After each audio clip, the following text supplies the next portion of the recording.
Hello and welcome once again to www.indiapostlive.com, India's first live conversation web television. Well, we have just seen a historic Lok Sabha election.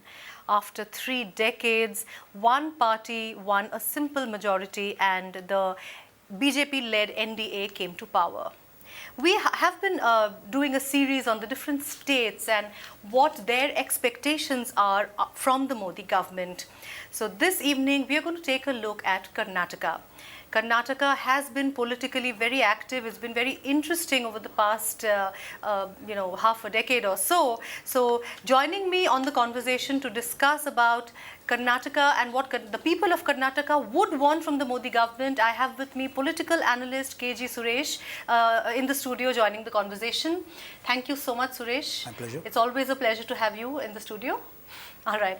I have with me online Mr. Prakash Belawadi. Mr. Prakash Belawadi is a theatre activist and an actor and a very aware citizen of Bangalore.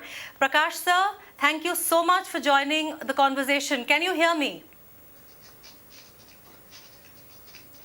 Mr. Prakash Belawadi, can you hear me? Yeah, I can hear you. Can you hear me? I can hear you, sir. Sir, first of all, I'm a huge fan. I loved your work in Madras Cafe. Thank you very I much. loved to hate you in Madras Cafe, rather. And I think you did a fantastic job. And it is my honor that you are joining me in the studio for the conversation.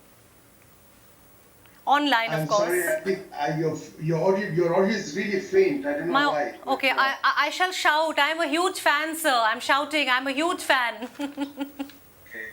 Thank you. Thanks a lot, sir. All right. We also have joining us Ellen Govan. Ellen Govan is an IT entrepreneur and he has connected with us while driving and he has connected with us on Google Hangout. Good evening. How are you? Good. How are you doing? I'm sorry about this. All right. You are driving? Sorry about All right. All right.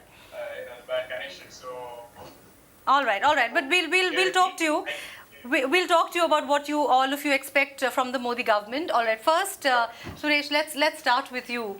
Like we were discussing the last time, the people of Karnataka were mature enough, perhaps, to drive out the BJP when it came to the 2013 assembly elections. But the choice, of course, when it came to the Lok Sabha elections was clearer. Well, I think that the people of Karnataka made a clear-cut distinction between the state elections and the Lok Sabha elections. Right. Unlike what you see in Kerala, where, it's a fact that even at the peak of, anti-emergency movement across the country in 1977 when the elections took place, Kerala voted for the Congress as against the rest of the country. But in Karnataka, you see that, there was a movement against, across the country. There was a mood against Mr. Yediyurappa. Yes. And the Karnataka voter also rejected, so many chief ministers, instability, and they rejected the BJP government. But when it came to a mood in favor of Mr. Modi across the country, the people responded. And it has been proved again that in south of Vindhyas, BJP's strongest bastion continues to be Karnataka. Right. And somewhere I think that the people have reinforced this and they have in a way shown their high hopes and expectations from Mr. Modi. Right. And I think that one of the key areas where Karnataka has been, at the receiving end, has been the railways. You see, you have only a couple of links which link you to northern India, railway links. And again, a lot of things remains to be done. Of course, there have been, I think, 8 of the ministers, railway ministers so far have been from Karnataka. And even the last railway minister, Mallikarjuna Kharge, was from Karnataka. But still a lot remains to be done, even in the railway sector. A lot of expectation because the benchmark was set by C.K. Jafar Sharif, because he had done a lot for Karnataka in terms of railways. Right. And there's a lot of expectation that our former Chief Minister, Sadananda Gowda, will deliver There's a lot of expectations from him.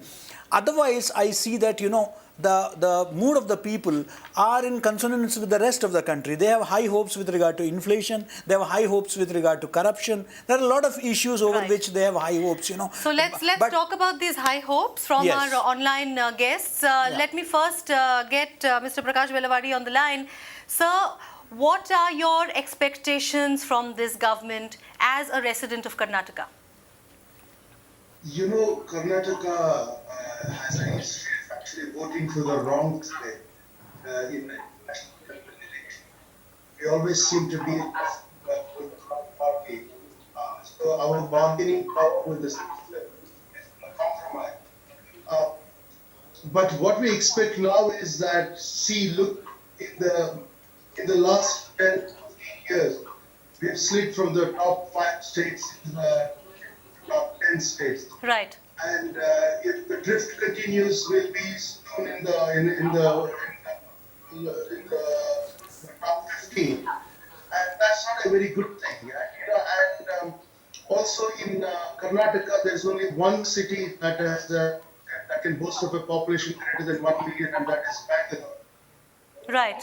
What we have to do is that we must get the Chennai Bangalore industrial corridor going, and we also must get the Bangalore Mumbai industrial corridor going. We have 9 cities, around, and we can give a turbo, charge reboot, the economy here, because right now we are in limbo, and the local under Mr. Siddaramaiah seems to be clueless at the moment. All right. It has been, the elections happened very recently. Do you think we should give him more time? You said, of course, the turbo effect might probably come from the Modi government. Is that what you're saying? You're expecting this turbo charge to revive Bangalore, to come from the Modi government?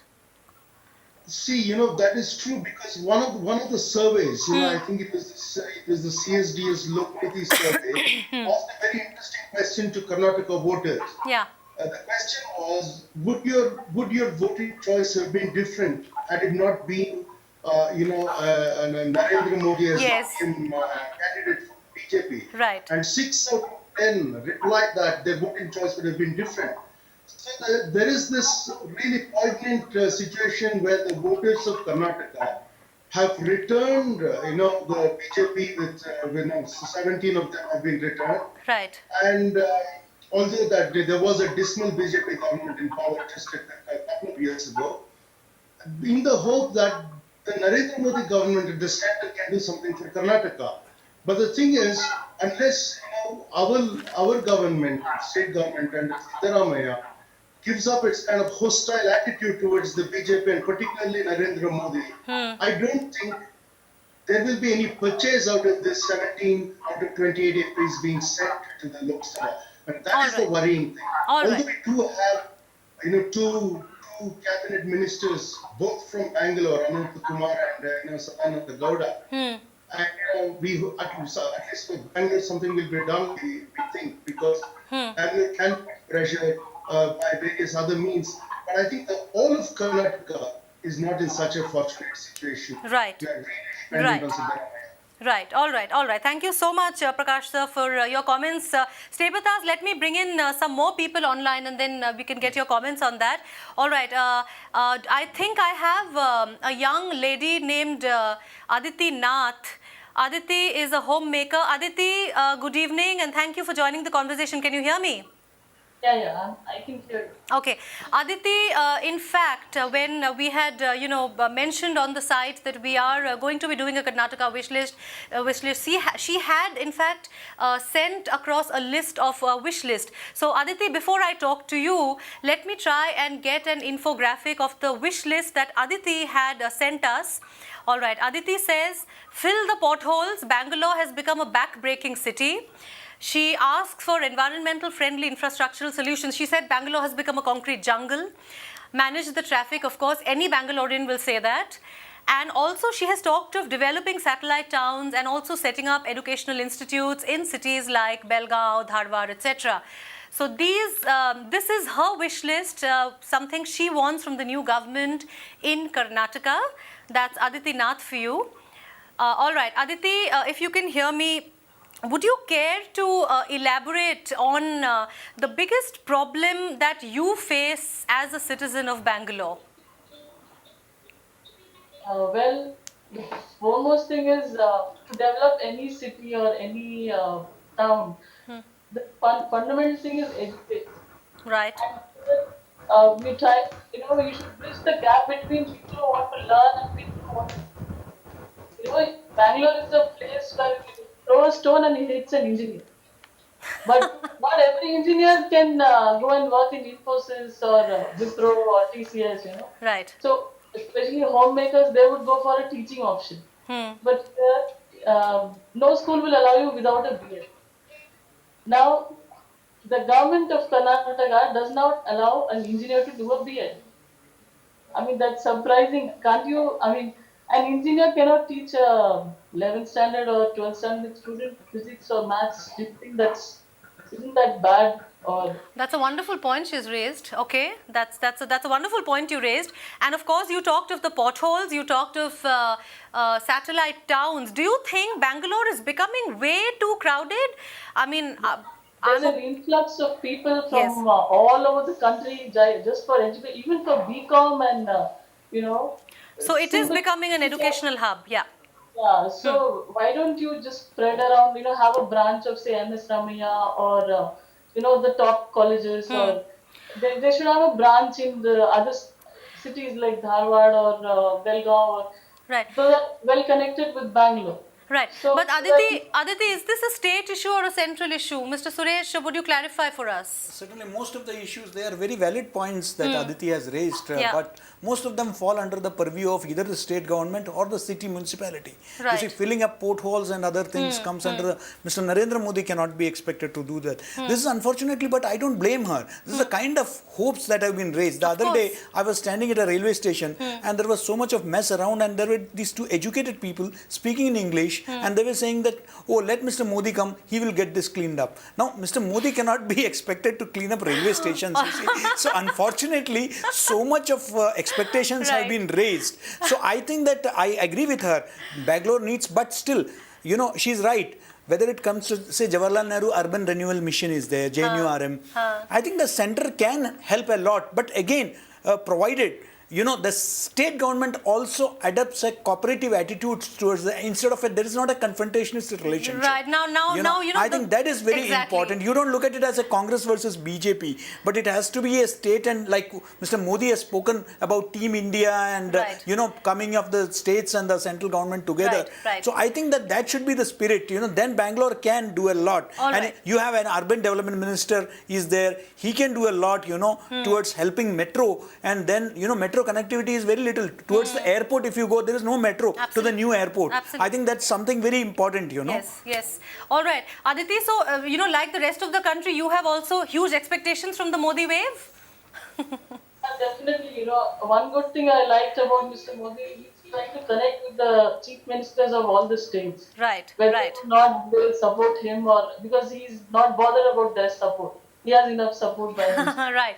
Aditi, thank you so much. Aditi, thank you so much. I have other guests online. Stay with us. Stay in the conversation. We'll try and get your comments, of course, once again. Can I talk to Elangovan now?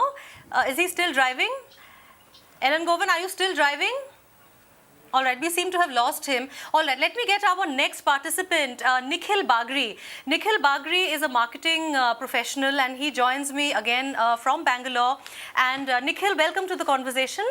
Thank you so much for joining. Okay, you just heard, I think, the last few comments. Aditi had some issues which were very Bangalore-centric and very real issues as a citizen of Bangalore.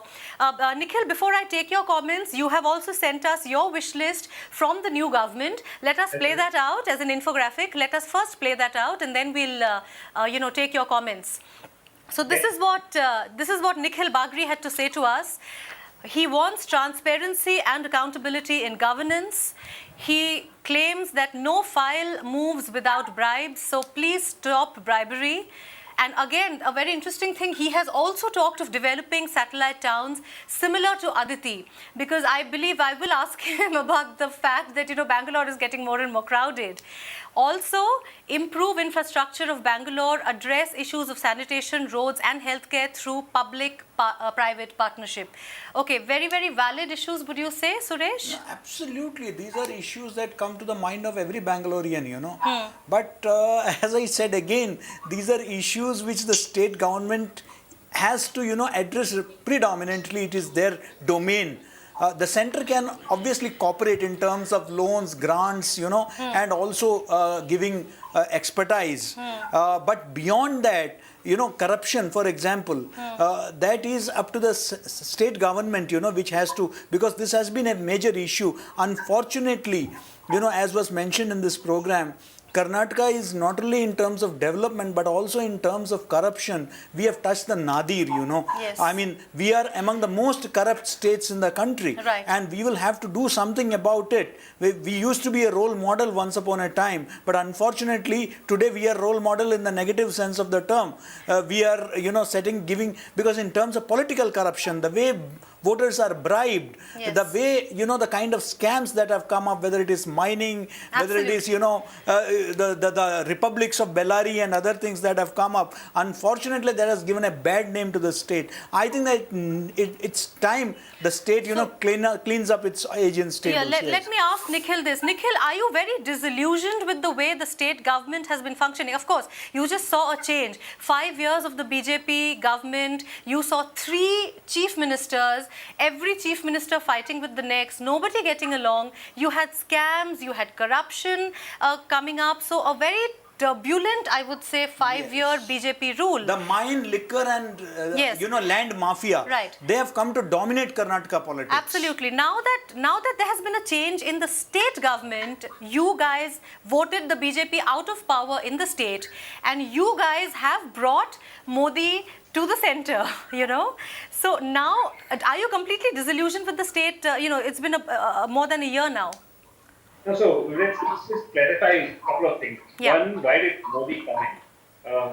Prima facie, the BJP winning across India was because of Narendra Modi being projected as the prime ministerial candidate. Right. He spoke positively, he is being projecting development as one of the biggest things which he wants to do, and people are looking for a change after the last 10 years which Congress or the UPA has been. Coming to the Karnataka situation, you would see that besides Bangalore, there has not been development in cities like Hubli, Mangalore, Yes. Mysore, Belgaum. You cannot call these institutes as cities even today. They're probably towns. Yes, There absolutely. is probably not enough industry, there's probably not enough employment, and that is why the influx to cities like Bangalore. Even connecting roads or airports to these locations are as today probably just marginal or just existed. So I think that the expectation from the center today would be to provide impetus or growth in these areas which would be under their control by pushing, let's say, industry, let's say, coal and mining, or whatever be the case, in these satellite towns which can develop these areas or these regions as regions of growth as sister concerns of, let's say, Bangalore. All right. But like Suresh pointed out, it is very important for the central government as well as the state government to work in tandem, to work in cooperation with one another. When the next question comes in, Yeah. I'm sure that the preference, let's call it, for the BJP government would be BJP-ruled states. Is that going to be the case, or that a Congress-led government in Karnataka will also be given the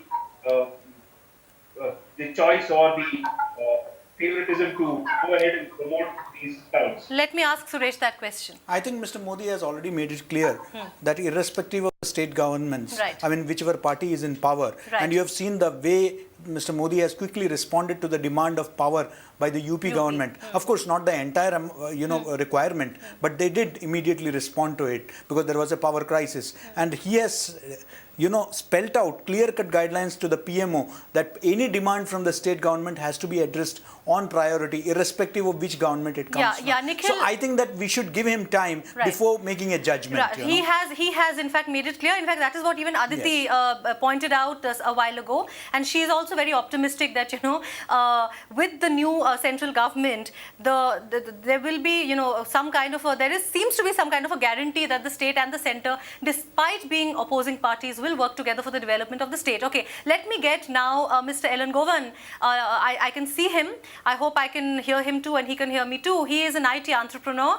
Mr. Elangovan, very quickly, what are your expectations from the Modi government? Yeah. Okay, I think many people have covered many of the points that I would have wanted to cover, but I think that there are a few things that he can do. If you look at the last 23 years of the reforms, Right. There are two areas which haven't been touched yet, or actually there are three, right? One would be the whole judicial and police reforms, right? Today, it's very easy for somebody to use the judicial system to block or not honor an agreement or honor a contract, right? So that is the second, the whole issue of education, right? In education, where again there are no reforms. Right, today it's still licensed, and it is easy for a politician or somebody with money to go get a license rather than somebody who's qualified. Somebody who has run an education institution or whatever. Right, so that's the second area I would think. Right, the third area is this whole APMC Act. Even though that probably falls under the concurrent list, one of the reasons for the inflation recently is the APMC Act and the cartels, and that is what is driving the real price up, right? So Yeah. people want low interest rates. Low interest rates is not going to happen unless inflation comes down. Inflation is not going to come down unless these cartels are All right. right. So I would say probably these are 2-3 things that are required to be done. And the third thing I would say is Bangalore is probably the cradle of entrepreneurism in this country, right? in the new Yes. economy. So you need an enabling system for entrepreneurs, right? Keep them away from the bureaucrat hassle. If possible, single windows, at least from a central government perspective, All right. whatever are the approvals that are required, right? Or even for the services, right? Okay, one problem you have is traffic. So how do you, enable people to at least have a better way of life, right? At least government services many of them be over the internet instead of going to an office, Right. So how many of those can happen? Final thing would be enable e-governance for the state governments, right? Or at least whatever is under the central government control, right? All right. Bring in workflow systems, remove the human interface as much as possible, so cut into some, and have systems which go up, which are the areas which who's sitting on a decision, not taking a decision. So things like that. So. All right. That was a very comprehensive list that you gave us, and in fact, very interesting point about the entrepreneurs and easing the way for entrepreneurs in Karnataka. That's a very interesting point, Elangovan, you made. In fact, before I would like to move on to Mr. Prakash Belawadi, but before that, let me also get you another infographic of another citizen who belongs to the IT industry. Of course, Bangalore, as we all know, is still, I think, the IT capital of India, the Silicon Valley of India. Of course, you have other cities now which are catching up. You have Pune, you have Hyderabad, but this is what Partho Ganguly, who is an IT professional, has mailed us his wish list. Improve the competitiveness of the IT sector. Promote innovation by reclassifying R&D and testing services as exports. This probably is something, Suresh, that the Department of Science and Technology, can probably do. Ministry Certainly, of IT. you see, Bangalore is too important to be left to only the Karnataka government. Absolutely, I think let's yes. not forget that Obama had talked about Bangalore stealing the jobs of Boston. So I think that we should give it time. We should talk about Bangalore, because when in America, when they say you have been Bangalored, that means a lot of jobs have been lost in the United States. Right. I think that is our strength. We Right. should try to build on that strength, empower Bangalore. Bangalore is no more just a city in Karnataka or the capital of Yes. Karnataka. It is, I think, the IT hub of the country, and we need to do a lot. We have to go beyond, a center-state relationship. It's about India's prestige, it's about India's image. So the prestige of Bangalore, Prakash sir, you talked of corruption, you talked of how it has actually, the city has sunk to the depths in various indices in terms of governance, in terms of corruption. But now with the Modi government coming in and the PMO issuing orders, as Suresh and Aditi pointed out, that all cooperation to be given to the state government. How optimistic are you about Bangalore regaining the lost glory? And I'm saying that as a Bangalorean myself. I mean, for some strange reason, I can only hear you only faintly. I can't hear what the others are saying. All right. So I'm afraid I may be repeating some of the points. That's okay. But the thing is that, look, there are many hopeful signs here. Right. One is that the Modi government has said that it will revive the National Development Council with the powers that it ought to have had, which have been compromised by the UPA government of India. And the states, and the chief ministers will stand, shoulder to shoulder with the prime minister, and you can actually revive plans for making a common market in India. I hope the goods and services tax regime actually comes into being. But the great worry is this: in 2001, Karnataka had about the same installed power as the Gujarat, for instance, about 4,300 megawatts. Right. In the last 15 years, we've lost that advantage because we must be now 9 to 10. I don't know where we are, and the state does not have a coherent industrial policy. I know that all of us will talk for Bangalore because we are Bangalore centric, but that is the danger in that if you do not develop the rest of Karnataka, absolutely, yeah. That is something which everybody has been talking about on this conversation. Yes. Okay. Let me also try and get in Partho Ganguly. In fact, we were just. Prakash sir, just a second. Let me try and get in Partho Ganguly. He joins us on the phone line. And also, if I could once again bring up that infographic that he gave, his wish list for Karnataka, where, of course, he talked of developing R&D, but also he talked of BPOs, more and more BPOs to come up so that there are more jobs for the youth of Karnataka. Mr. Partho Ganguly, can you hear me? Yes, I can. All right. Okay. As I mentioned, yeah. There are two, five major points that I mentioned. Yes. And predominantly, creating jobs seems to be very important right now. One thing that is, of course, is that too much of traffic is coming in from outside Karnataka in terms of the skilled manpower. So what I feel is the education system in Bangalore needs to churn out more Kannadigas, qualified, talented, and skilled Kannadigas, so that there is a good representation of the local population. That's one thing, and the government needs to promote, as you said, as I had mentioned earlier. If the BPO industry is given a little more promotion, there will be a lot of employment that will happen for people who have, kind of not been able to get into engineering courses, the general mass, which is a requirement for Bangalore. The capital, the money should flow from top to the bottom. And as far as being an IT professional is concerned, I would like to say that to improve the competitiveness of the sector, the new government should amend retrospective provisions, including those applicable to software taxation, provide clarity and certainty on foreign tax credits for Indian IT players. All right. I just want a yes or no from you. Are you optimistic about the new government at the center? I'm sure the way Mr. Modi has responded to UP's power problem, that makes me more optimistic. All right. All right. Thank you Right. so much. Thank you so much, Mr. Ganguly. I wish we could have taken you online, but Mr. Ganguly had an internet connection problem in his house. But thank you so much for making, taking time out and talking to us in the on this conversation. Thank you so much. I would also like to thank all my other guests who joined in online on this conversation.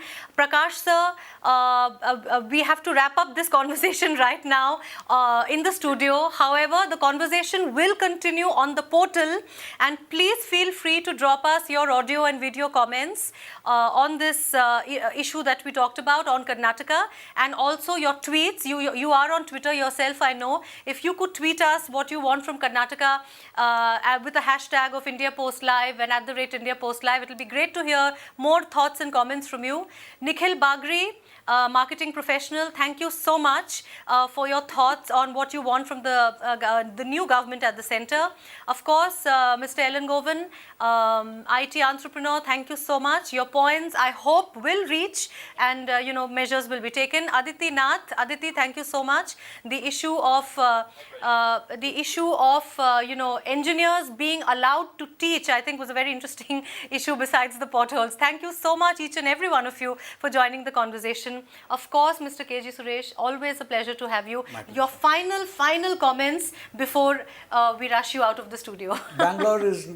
Karnataka is not just about IT, it is very important. It's about agriculture, it's about farmers, it's about rising prices, it's about aspirations of a lot of youngsters, and I hope that both the state governments and the central government together will do something for the state. All right. Thank you so much. So that was it. Karnataka's wish list, what people of Karnataka want from the new government. The conversation continues, as I said, on www.indiapostlive.com. Thank you so much.